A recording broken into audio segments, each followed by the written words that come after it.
j'étais là toute la nuit, et à quelques heures près, on y était sous le feu, quoi.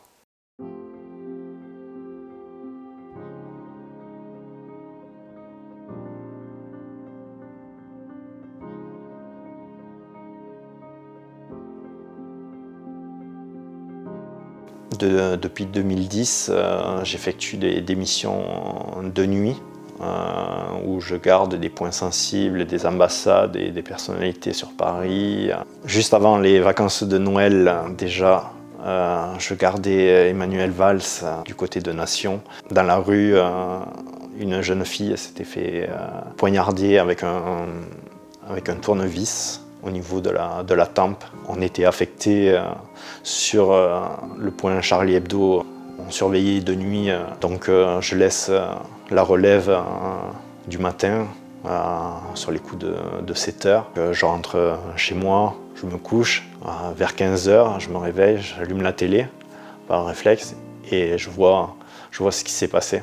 Et là, gros choc. Je ne réalise pas sur le coup ce que je vois sur les chaînes d'infos, c'est assez perturbant. Je téléphone aux collègues et là je m'aperçois qu'il s'est passé.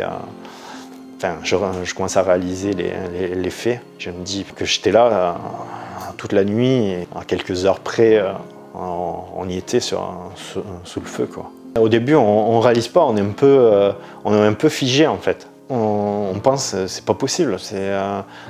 C'est pas Paris, on ne comprend pas immédiatement, on est un peu déboussolé, on est figé, on est prostré. J'ai besoin d'appeler les collègues pour confirmer, c'est bien chez nous, qu'est-ce qui se passe? Et là, on réalise vraiment l'étendue des événements et la gravité qui est en train de se passer, quoi. Il y avait déjà eu des soucis, des tags au niveau de Charlie Hebdo, des menaces. Ils avaient déjà reçu des lettres de menaces, mais ça restait que des lettres de menaces. Charb était surveillé en permanence. Mais je me dis, si c'était moi, c'était mon destin, mais il aurait fallu l'affronter. Et puis, surtout le choc, ouais, de ces deux faits avant